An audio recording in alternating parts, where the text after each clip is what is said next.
I saw a video recently that Officer Tatum posted.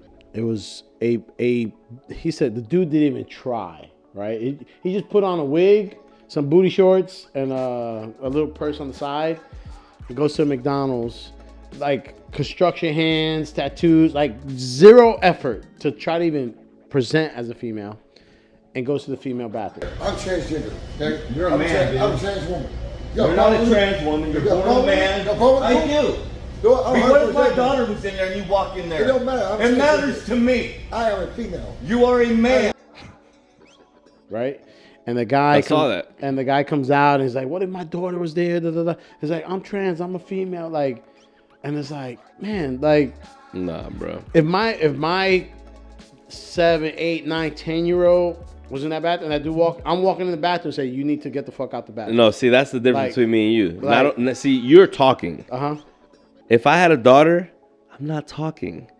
I'm going to jail. I'm uppercutting. If he walks in the bathroom, I'm uppercutting this dude from the gate. I don't care, and I'll go to jail for assault. But you ain't about to go up in this bathroom with my daughter up in here, and you acting like everything is cool when I do not. Like, you're a biological male coming into a bathroom with my daughter who's a minor. And then, Hell no, it's not happening. and then he was in there for a minute, and it was like, yeah, it's very uncomfortable. I won't be in jail forever. Very uncomfortable. Hey, I won't be in jail forever, but he gonna have that. He gonna have this right here. At least for a week, fucked up. Man, it's crazy. But anyway, let's move on to the next one. I think this is one we made. No, we definitely disagree. We don't always disagree. Oh no, on we this disagreed channel. on this one. Every once in a while, we might disagree on a few things, but rent's due. Let's see.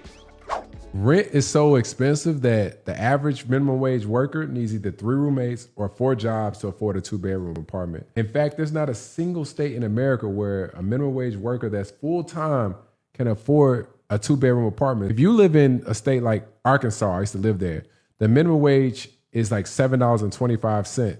You have to work 90 hours a week to afford a 2-bedroom apartment. You have to work 74 hours a week to afford a 1-bedroom apartment.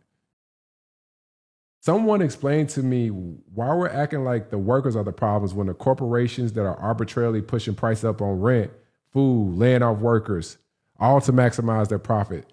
How is this sustainable? How is the system sustainable? Somebody needs to do something. Like, it's like they're putting a squeeze on us. I don't know if you feel like I feel like it's a squeeze right now.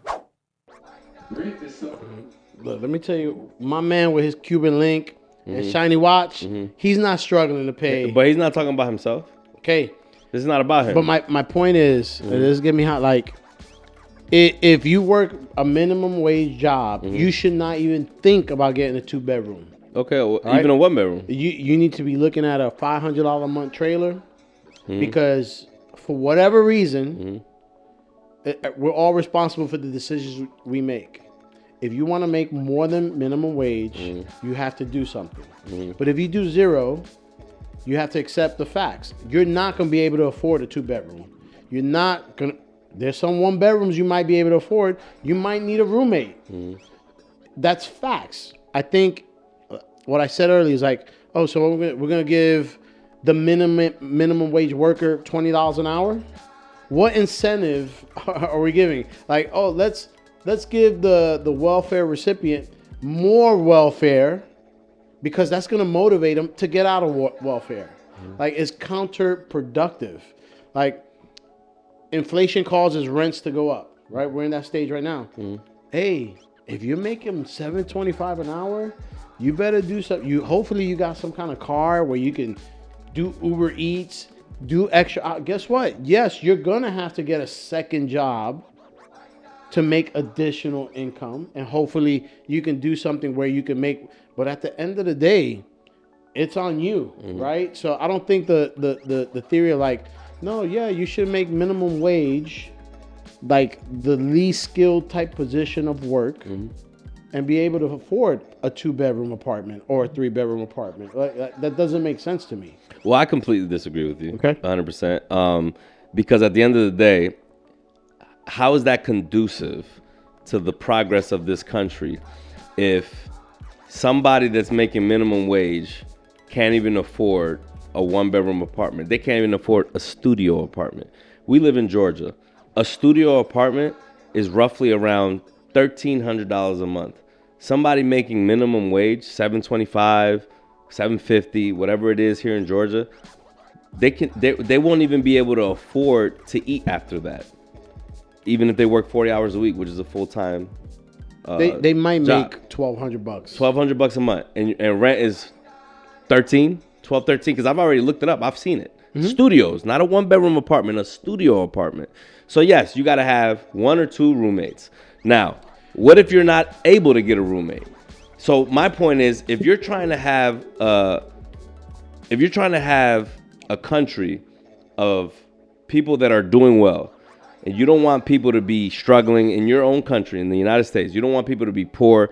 You're trying to have a successful country, a country that actually has people that are doing well, people that are striving to reach, their goals, whatever their goals may be. In order to have that, you have to make this rent, real estate, all these things that are a need or necessity, gas, food, housing, all these things that are needs, you got to make them affordable based on what the minimum wage is, based on what these companies are paying. Because if you're paying somebody $7.25 an hour, like, how do you expect them to survive on their own? That means you're already letting them know, hey, you can't do anything on your own because you didn't go to school. But at the end of the day, they still are Americans. They still live here. You're saying that on $7.25 an hour, that's enough to be able to sustain and live and survive on your own, when clearly it's not. No. I didn't say it's not you. I mean, when I say you say, I mean the government. Yeah, I think it's part of a lazy American attitude. From 10 years of doing immigration law, having employees that somehow got documentation that were able to work, I know time and time again, individuals that don't speak the language, have zero of the benefits of a U.S. citizen, and they go out and work for less than minimum wage. And then guess what? They go rent a room, right? Which benefits the homeowner because I'm paying less in my mortgage, and I'm now taking that money and putting it out into the economy to benefit somewhere else, right? So here's a life cycle. Okay. So now I'm getting $600 a month from person A who's renting out my room or renting out a basement. But what kind of life is that? You're living in a room. But my point is, the incentive of that person is like, I'm going to rent a room now. I'm going to do what I can and make some money now. My cost of living is $600 a month. I'm going to make $1,200 a month, and I'm going to save $200 a month, and so on and so forth. The idea is that person doesn't want to maintain in that situation. And then this person that has none of the benefits that a U.S. citizen has goes out and gets a second job, or they get the clunker car, and they start doing side work. And guess what? Now they've got a savings. And guess what?